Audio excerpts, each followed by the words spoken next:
Assalomu alaykum hurmatli YouTube kuzatuvchilari, kanalimiz a'zolari. Mana bugun biz Qashqadaryo viloyati Koson tumanidamiz. Rahim So'fi qishlog'idamiz. Sizlarga va'da berganimizdek, tarvuz ko'chatlarini, tarvuz yetishtirishni video qilib qo'yib beramiz degandik. Mana hozir biz o'sha joydamiz.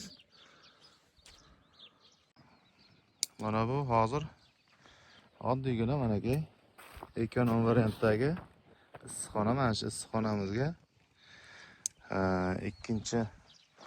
2025-yil 2-mart kuni urug' qadalgan ekan. Mana oddiy uslubda. Bu birinchi etaplari ekilib bo'lgan, ikkinchi, uchinchi etaplar uchun mana shunday ko'chatlarni qilib qo'yibdi manaki. Oddiygina mana 2-mart kuni qilgan. O'sha 1 hafta, 2 haftada tayyor bo'lib qoladigan ko'chatlar, tarvuz ko'chatlar. Navi nima buni? Nasko. Nima? Nasko. Nasko. Navli tarvuz ko'chatlari mana. Mana shunday ajoyib tarvuz ko'chatlarida qilgan. Hozir kuzatib borasizlar. Daladagi ishlarni ham, dalada qanday ekiladi, tomchilab sug'orish, hammasini bir ko'rsatib chiqamiz do'stlar. Kuzatingizlar. Qadrli do'stlar, mana bu joyimizdagi ko'chatlarni olib dalaga ko'chirgan ekan. Ko'chatlarni 7-fevralda tayyorlab boshlagan ekan. 10-martda dalaga ko'chirgan. Hozir mana shu ko'chatlarni dalaga olib borib ko'chirib qo'ygan nimalarni ko'rsatib o'tamiz hozir sizlarga. Mana bu pushtani chiziladigan chizili. Manaki havo aylanishi yaxshi bo'lish maqsadida mana shunday pushtani chizil bilan haydab chiqadi. Mana bunisi mana orqaga tashlanadi. Chizillagandan keyin tekislab ketadi. Mana do'stlar, bu texnikamiz plyonkani yopib, mana shlanglarni tarqatib chiqadigan traktorimiz. Mana shu orqali tomchilab sug'orish sistemasini osonlashtirish mumkin. Juda ham oson bu ekonom variantni. Qarang, plyankalarni yopib, shlanglarini. Mana aka do'stlar, tomchilab sug'orish uchun lentalarni tortib chiqyapti mana shunday. Mana suv chiqadigani tepada. Mana suv chiqadigan teshigi tepada qilingan. Chunki loy pastga qaratib qo'ysa, loyqa suvlar o'tirib qolishi mumkin. Mana ikki tomoni, mana keyingisiga simdi. Mana shu yerdan qadasa, plyonkasi bu yoqdan qo'yiladi. Ikkinchi qavatini yopishga ham juda ham yaxshi, samarali, zo'r effekt beradigan usullardan bittasi. Mana tomchilab sug'orish. Orasi ikkita mana shu bu shlang bilan bu shlangning orasi 40 sm ekan. 40 sm shunday ekonomishniy variantda hozir Qashqadaryo viloyatida yaxshi sinovdan o'tdi. Yaxshi effekt berib boshlagan. Bu ko'chatlar mana bu tomoniga ekilar ekan. Mana shu tomonga bir qator ekiladi, narigi tomoniga bir qator ekiladi. Ikki qatorda ko'chatlar ekiladi. Ko'chat bilan ko'chatning orasi 80-90 sm bo'lar ekan. Bu tomoni 50 sm, bu tomoni 50 sm, ya'ni bu tomon uzunasiga esa 80-90 sm dan ko'chatni ekib chiqadi.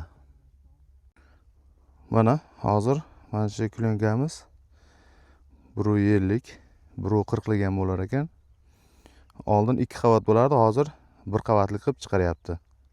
Sizlar mana hozir tayyorlanayotgan dalaga keldik. Mana bir qator qanday teshilgan, qanday sim qadalgan, qancha oraliqda qilingan, mana hozir bir ko'rsatib o'tamiz. Mana hozir mana shunday qilib kulenka yopishga tayyorlab qo'yibdi. Mana boshiga X qilib ikki qatordan sim qadagan. Manaki ikkita shlanka orasi 40 sm. 40 sm dan mana bu sim bilan buni orasi 2 metr. Mana bu sim bilan bu simning orasi 2 metr. 1,5 metr qilsangiz ham bo'ladi agar sizda ko'p bo'lsa. Mana hozir mana bu teshik bilan bu teshikning orasi 90 sm, 80 sm qilib ekilar ekan. Mana shu teshiklarni mana shu tartibda teshib, mana ichiga ozroqdan amofos tashab chiqqan. Biogomusi bor insonlar biogomus olsa, amofosdan ham juda ham yaxshi, foydali, effektli bo'ladi. Mana shuni o'rtasidan mana buni o'rtasigacha 4 metr oraliqda ekiladi. Mana bu yerga e'tibor beradigan bo'lsangiz, dalani o'rtasidan shlanka o'tgan. Katta sentralni tomchilab sug'orishdiki. Mana shu tomondan mana bu yoqqacha uzunligi 160 metr ekan. 160 metrda o'rtasidan bo'lgan mana 180 metrdan ikki tomonga nimasi ketadi. Tomchilab sug'orishda shlankalari ketadi. Mana ko'chatlar ekilish jarayoni. Mana shunday chuqurcha qilinib, mana ozroq tuproq solinar ekan. Mana ko'chatni mana shunday o'tirg'izib, atrofidan yaxshi tuproqni tashlab chiqar ekan. Manaki oddiygina qilib ekib qo'yapti. Mana ozroq tuproq tashlanadi, chuqur ko'milgan, tagiga amofos solingan. Mana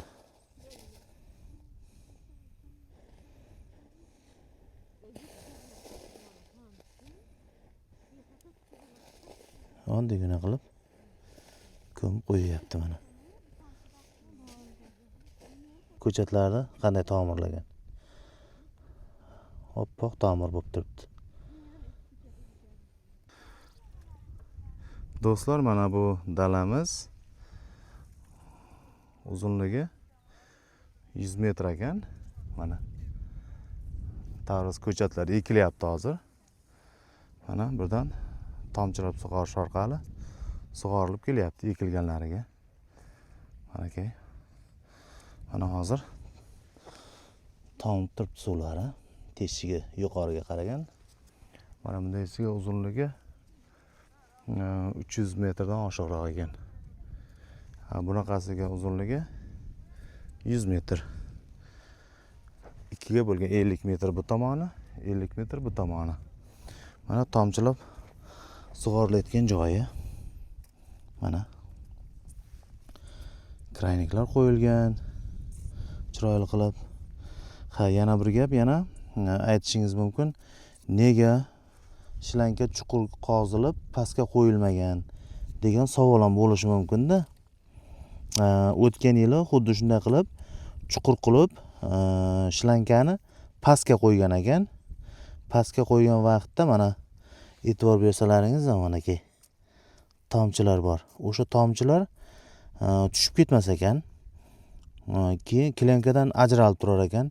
O'sha tomchilar mana o'sha tomchilar quyosh nurida lupa vazifasini bajarib, mana tomchilar sug'orish nimasiga tegmay tursa, o'sha tomchilar sug'orishdagi shlanga tegmay tursa, mana shu tomchilar lupa vazifasini bajarar ekan. Lupa vazifasini bajarib shlankani teshib tashar ekan.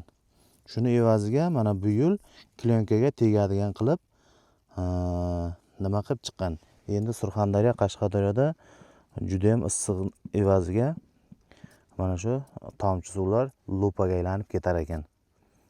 Mana yoshligimizda lupa bilan qog'ozlarni kuydirardik, xuddi o'shanday bo'lib, bu ham mana shu klyonkani kuydirib, shlankani kuydirib teshib tashar ekan. Mana bular har bir mana buni bu yerdan bu yergacha teshishiga 30 sm. Mana shunday ikki qator qilib tortilgan, ikki qator qilib tarvuz ko'chatlar ekib chiqilyapti mana. Mana bu tomonda teshib chiqqan hozir. Suvni bu tomoniga ochib qo'yib ochmagan. Mana bu tomoniga ekilgan tomoniga suvni ochib chiqqan. Mana bu ko'chatlarda shalpayib turgani, so'lib qolganiga qarang. E'tibor bering. Bunday bo'lishiga sabab ko'chat nimada turgan vaqtda parnikning ichida ko'chatlik vaqtida havo berilmagan, parnikni ko'p ochmagan. Ko'chatxonani havo bermaganligi evaziga mana dalaga chiqaryapti. Mana shunday so'lib qolyapti. Lekin bu yana o'zini tiklab nima bo'lib ketadi? Tiklab ketadi. Suv ochilgandan, tagidan suv borgandan keyin yaxshi bo'lib ketadi bu.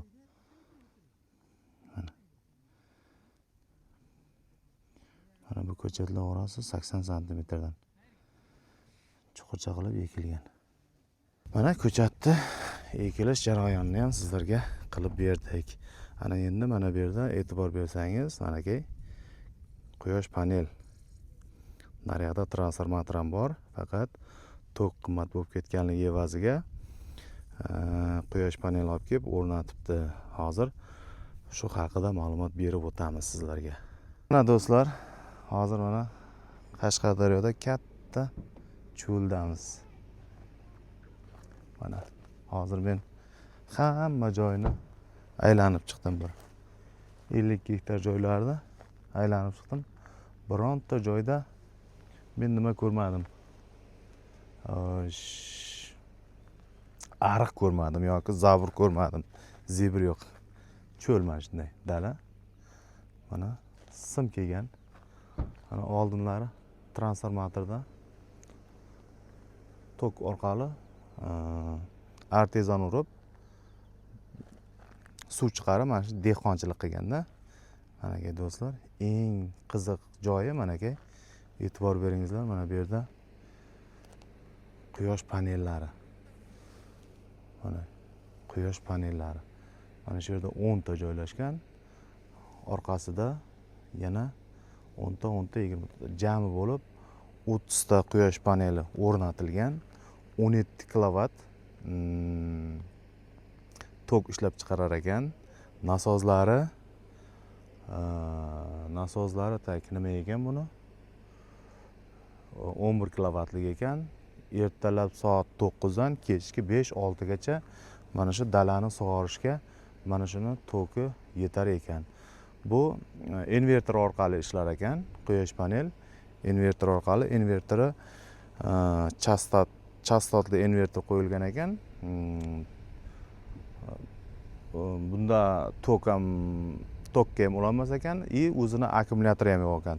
To'g'ridan to'g'ri mana shu quyosh paneldan invertorga boradi, tok ishlab chiqaradi. Bunda hech qanaqangi akkumulyator yoki tok zaryad ushlab qolish hech narsa yo'q. Faqatgina mana shunday nima bilan